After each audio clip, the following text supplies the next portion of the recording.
विचार के साथ जे साख दई आत्म महामत सो आत्म साख सबो को देसी पहुंचा इलम हमारा चित पहुंचा इलम हमारा चित।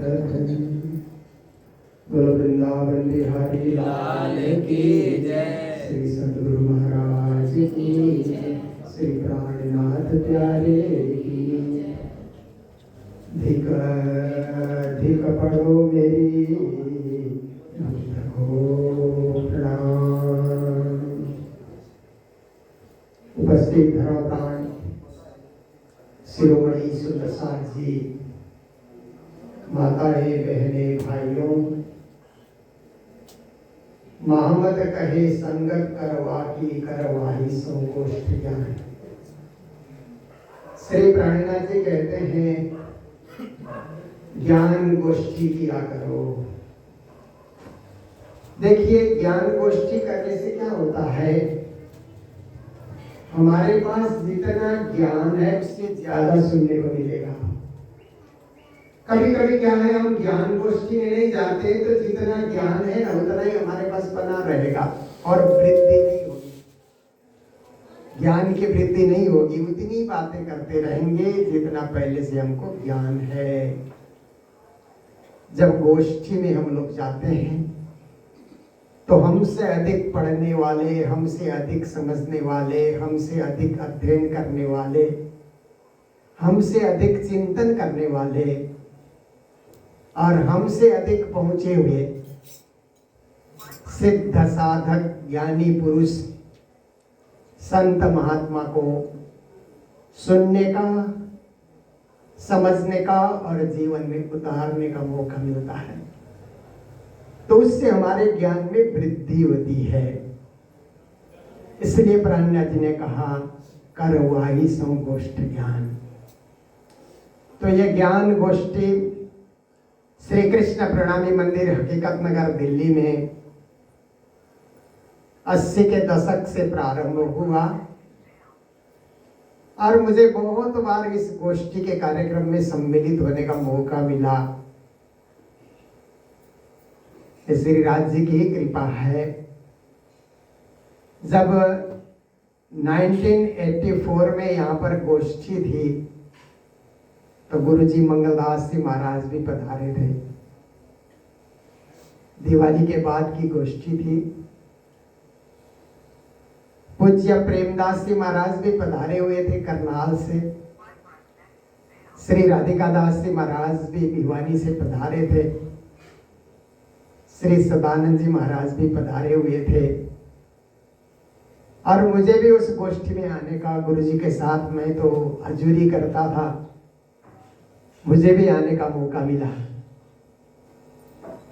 तब जब चर्चा की बात हुई तो गुरुजी मंगलदास जी से आग्रह किया गया, तो गुरुजी ने कहा मैं जहाँ बैठा हूँ ऐसे बोलूँगा, उठना बैठना मेरे लिए थोड़ी दिक्कत की बात है उम्र के हिसाब से। प्रेमदास जी महाराज को कहा आप चर्चा करें। उन्होंने कहा हम गुरुजी के सामने चर्चा नहीं करते। फिर राधिका दास महाराज को आग्रह किया, वो भी कहने लगे हम गुरुजी के सामने नहीं करते। सदानंद जी महाराज को कहा, वो भी कहने लगे हम गुरुजी के सामने नहीं करते। तो गुरुजी ने मुझे कहा तू कर ले। फिर मैं चर्चा में बैठा था 1984 में। तब से जब जब भी मौका मिला यहाँ आने का, यहाँ कमेटी के सुंदर साथ आग्रह रखते हैं और मुझे भी खुशी होती है। ये मंदिर छोटा है परंतु चहल पहल ज्यादा है। सुंदर साथ का आना जाना यहाँ जगह लगा रहता है, पाठ पारायण होते रहते हैं, सत्संग कीर्तन होते रहते हैं। मात्र यहाँ से मंदिर का कार्यक्रम नहीं, हम लोग प्राणनाथ मिशन से भी कार्यक्रम यहीं से करते हैं और श्री कृष्ण प्रणामी विश्व परिषद से प्रणामी विश्व पत्रिका का प्रकाशन भी यहीं से करते हैं। इसलिए मंदिर की परिधि से ज्यादा कार्य इस मंदिर से होता है। छत्रसाल नवयुवक समिति से भी कार्यक्रम ही होता है। बैजूराज संघ एक युद्ध ब्रिगेड भी बना था, अब सब शादीशुदा हो गए लगता है, पर उनमें भी जोश है, उत्साह है। तो इस प्रकार से मंदिर चहल पहल के द्वारा राज्य की भक्ति में समर्पित है। तो आप सब लोग गोष्ठी में आते हैं और सबकी इच्छा होती है कि हम एक भजन गाएं। अब देखिए, एक वर्ग कहता है सिर्फ वाणी वाणी गाओ, भजन मत गाओ। ऐसा वर्ग भी है, मेरे सामने भी ऐसा वर्ग कभी आ जाता है। तो मैं उनको उत्तर देता हूं, वाणी गाना तो राज्य की भाषा है ना। राज्य ने जो जिस भाषा में हमें समझाया उस भाषा में हम लोग गा रहे हैं, राज्य की भाषा गा रहे हैं। अपनी अपनी आवाज भी तो राज्य में पहुंचानी चाहिए ना। एक ऐसी पत्नी है कि केवल पति की भाषा बोलती है, अपनी भाषा बोलती नहीं है। तो ऐसी पत्नी के साथ पति को आनंद आएगा, कहेगा तू भी तो कुछ बोल, तेरे मन में क्या है, तेरे मन में क्या भय, तेरे मन में क्या भाव आता है, क्या विचार आता है, तुम भी तो कुछ सलाह दो, कुछ कहो। घर कैसे चलाएं, परिवार कैसे चलाएं, व्यापार कैसे चलाएं। तुम्हारी आवाज भी तो चाहिए। केवल हमारी आवाज एक तरफा हो जाएगा, एक तरफा होने से संवाद नहीं होगा। इसलिए हमें वाणी भी गाना है, वो तो भाई आत्मा का आहार, धनी की बात है। भजनों को भी गाना है, जो हमारे प्यारे प्यारे सुंदर साथ ने सुंदर सुंदर शब्दों की रचना करके राज्य को रिझाने के लिए पद तैयार किया है। ऐसे पदों को गाना चाहिए, क्योंकि उसमें हमारी पुकार राज्य तक जाती है। राज्य के पुकार राज्य तक तो पहुंचाएं, पर हमारी पुकार भी पहुंचाएं ना। हमारी पुकार पहुंचाने के लिए केवल माध्यम है भजन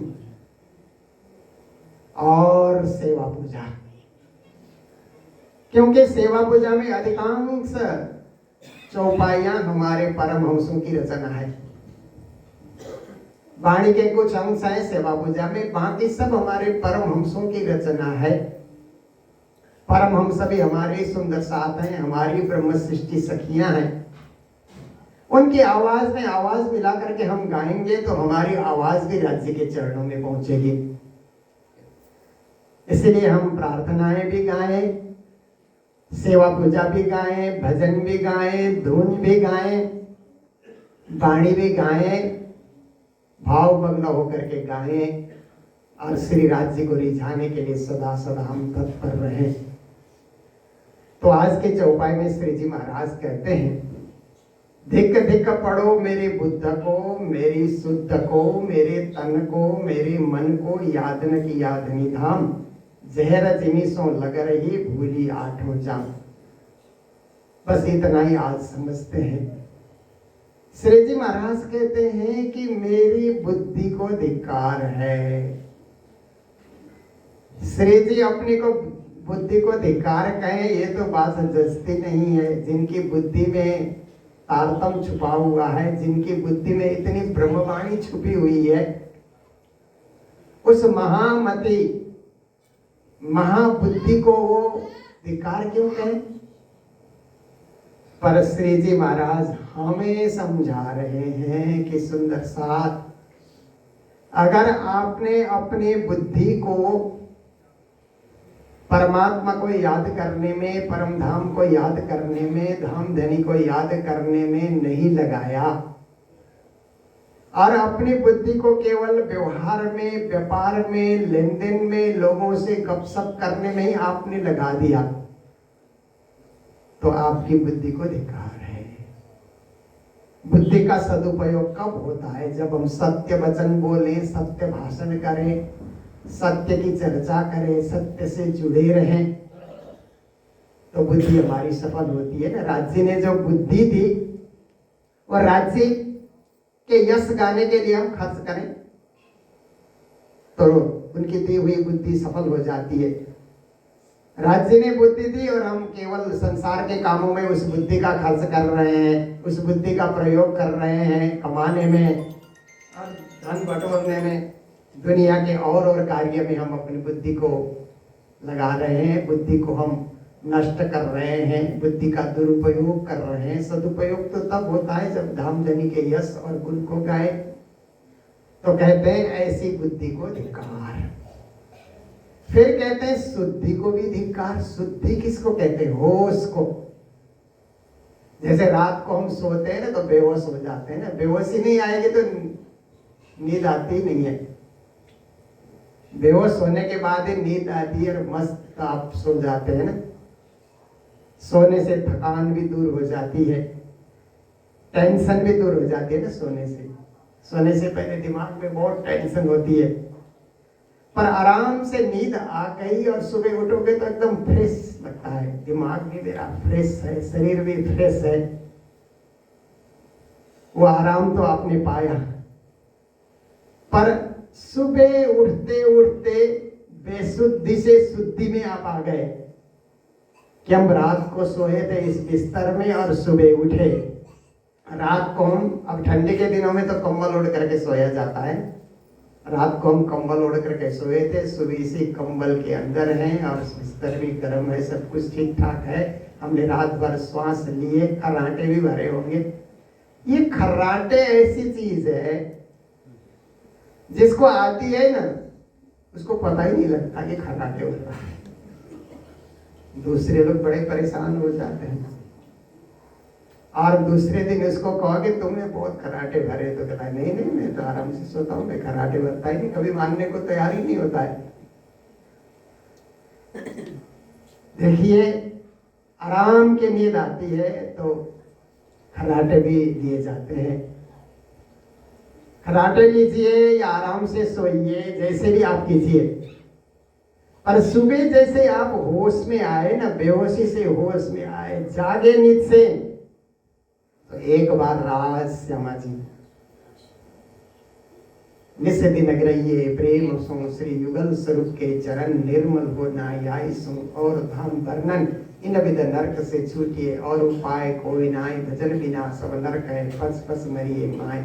अगर ऐसी वाणी सुबह होश में आते, बेहोशी से होश में आते, बेशुद्धि से शुद्धि में आते ही हमें स्मरण होने लगे ना, तो हमारी बुद्धि सफल हो गई, हमारी शुद्धि भी सफल हो गई।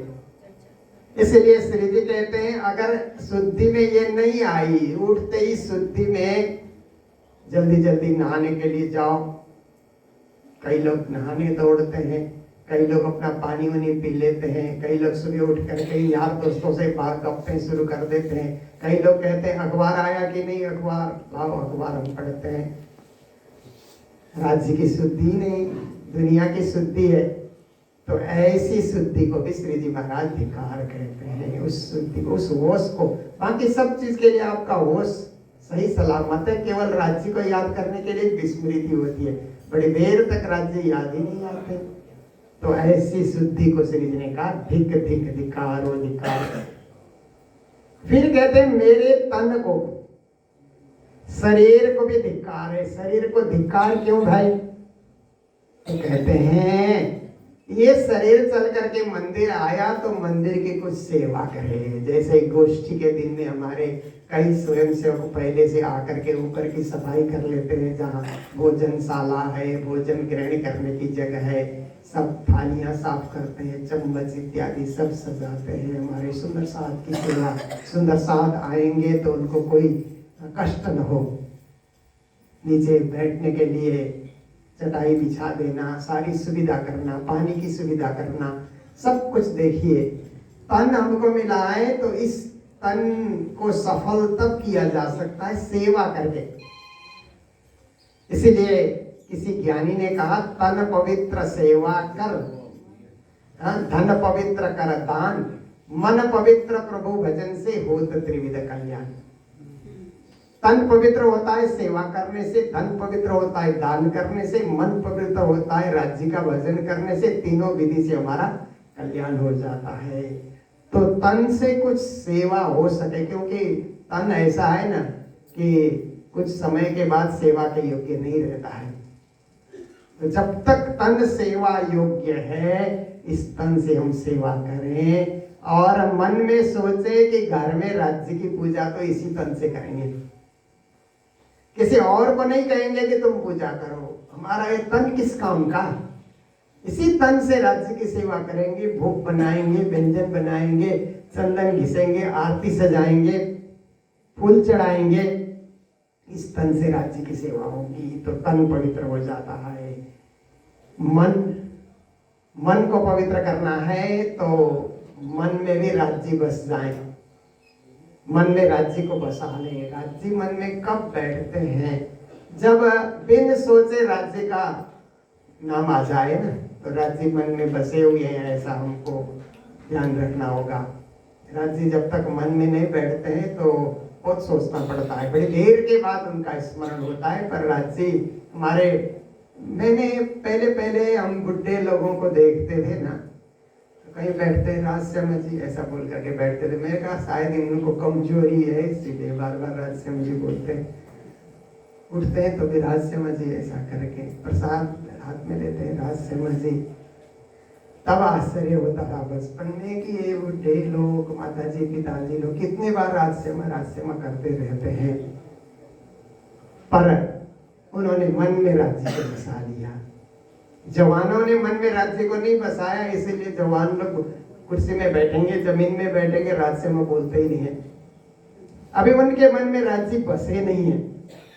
जब राज्य मन में बस जाते हैं तो अपने आप राज्य याद आते हैं, याद करना नहीं पड़ता। देखिए कभी जाते जाते क्या है ना, ड्राइवर लोग ब्रेक लगा देते हैं ना, फट से ब्रेक लगाते हैं क्योंकि वो तो ड्राइविंग कर रहे हैं। कहीं कहीं खड्डा उड्डा आया, कोई कुत्ता आया, बिल्ली आई, कुछ भी आए तो उनको तो ब्रेक ही करना होता है। आप पीछे बैठे हैं तो एक झटका लगता है ना, जब झटका लगता है तो मुख से राजश्याम निकले। राज्य मन में बसे हुए होते हैं तो अपने आप राजश्याम हो जाता है। ट्रेन में भी कभी कभी झटका लगता है, फ्लाइट पे भी लगता है, राजश्याम अपने आप निकले। अंदर राजश्याम बसे हुए हैं तो अपने आप राजश्याम का स्मरण होता है। क्यों? अगर मन में नहीं बसे तो विस्मरण ही रहेगा, कई देर तक धक्का खाते रहेंगे। और धक्का न खाने का एक उपाय क्या है? आप बस में कहीं जा रहे हैं, मान लीजिए बस में भी बड़े धक्के लगते हैं। बस तो लोग ऐसे चलाते हैं ड्राइवर लोग कि धक्के ही धक्के लगते हैं। सरकारी बस में आप चढ़ करके देखिए, पर ड्राइवर के पास वाली सीट मिले ना तो धक्के कम लगते हैं। जितने पीछे की सीट पे आप बैठते हैं तो धक्के ज्यादा लगते हैं। ऐसे हम गुरुजनों के पास बैठे तो धक्के कम लगेंगे गुरुजनों से, या बाणी के पास हम बैठे रहे तो धक्के कम लगेंगे। बाणी से दूर हो गए तो धक्के ज्यादा लगेंगे जीवन में। इसलिए कम धक्के लगे, इसके लिए मन में राज्य को बसाना जरूरी है। याद न किया धनी धाम कहते हैं, मेरा कर्तव्य है उनको याद करना। क्यों उनको याद करना? कि उन्होंने हमें जीवन दिया, जन्म दिया, बोली दी, विचार दिया, आंखें दी और मस्तिष्क भी दिया, हाथ पांव नेत्र नासिकाएं अंग इंद्रिया, कितने सुंदर सुंदर साज सजा करके एक मनुष्य के रूप में हमें दुनिया में उन्होंने आने का मौका दिया। इसलिए ऐसे परब्रह्म परमात्मा जिन्होंने इतना सुंदर हमें मौका दिया, उनको हम याद ही नहीं करते। अपने ही खुश हो रहे हैं, मेरा शरीर अच्छा है ऐसे करके, मेरा चेहरा अच्छा है यार, सब ऐसे करके हम, मेरे दांत अच्छे हैं ऐसा करके हंसे जा रहे हैं। दिया किसने? उसको भी तो याद करना है, उसको तो याद ही नहीं करते। इसलिए याद न किया है, अगर याद नहीं किया तो उसको धिक्कार है। एक ही बात श्री जी महाराज कहते हैं, जहर जिमी सो लग रही, कहते हैं संसार तो जहर जिमी है ना। श्री जी ने दो शब्द कहा ना मेर सागर में, मेर बिना और जो कछु सो सब लगे। हम मेहर तले आ गए तो अमृत का पान करेंगे, पियो अमीर साहब का नजर। और मेहर से दूर हट गए तो झटके भी ज्यादा लगेंगे और जहर का पान शुरू हो जाएगा। इसीलिए हम जहर न पिए। जहर क्या है? तंबाकू भी जहर है, शराब भी जहर है, मांसाहार भी जहर है, ताश जुआ भी जहर है। दुनिया में आप न जाने कितने जहर के रूप में प्रकारांतर में आपके करीब करीब आ रहे हैं। पर हम मंदिर आते रहेंगे, भजन भक्ति करते रहेंगे तो जहर से बचेंगे और मेहर का अनुभव करते रहेंगे। इसलिए जहर जनिश भूले आठों याम, आठ याम, आठ प्रहर को याम कहते हैं। तो 24 घंटे को 8 प्रहर में बांटा है, 3-3 घंटे का एक प्रहर करके। तो 8 प्रहर दिन 64 घड़ियां, इस दिन राज राज कहिए, सदा आनंद मंगल में रहिए, सदा आनंद मंगल में रहे। छत्रसाल जी की वाणी है ना, कितना सुंदर उन्होंने गाया ना, सदा आनंद मंगल में। ये गाए बिना तो हमारी सेवा पूजा पूरी होते ही नहीं। जब रात्रि को पौड़ावनी करके सदा आनंद मंगल में रहिए हम लोग गाते हैं ना, आत्मा को शांति मिलती है वो गाने के बाद, आत्मा को तृप्ति मिलती है, आत्मा को संतुष्टि मिलती है, हृदय से हम प्रफुल्ल हो जाते हैं। तो ऐसी वाणी छत्रसाल जी की वाणी है, तो हम सदा आनंद से रहें। 8 प्रहर 64 घड़ी, जितना हो सके उतना राज्य को याद करें। राज्य ने ये नहीं कहा कि गिनती करके मुझे याद करो, बस याद करें बेहिसाब बेगिनती, जितना हो सके श्रद्धा राज्य में बनाए रखें, भावना राज्य में बनाए रखें, मन तन बुद्धि विचार को राज्य के चरणों में अर्पित करके रखें। यही आज के इस एक चौपाई का सारांश है, क्योंकि काफी समय हो चुका है और हम लोगों को चर्चा के लिए बुलाया जाता है, पर सुंदर साथ में इतना उत्साह होता है कि सबके मन में गाने की इच्छा होती है। तो हम लोग कहते हैं सबको एक बार जो जो भी चाहे गाने दीजिए, हम लोग कम कर देंगे समय, क्योंकि हम तो ऑनलाइन चर्चा में आ गए। तो अभी घर घर में सुंदर साथ सुनते ही हैं। आपको केवल YouTube में प्रणामी मीडिया में जाना है। सुबह 7 बजे चर्चा में हम लोग उपस्थित होते हैं, और जहाँ जहाँ मेले होते हैं वो भी हम लोग दिखाते हैं, और जब हकीकत नगर रहते हैं यहाँ की भी चर्चा हम दिखाते हैं। तो आप सब लोग वाणी से जुड़े रहे।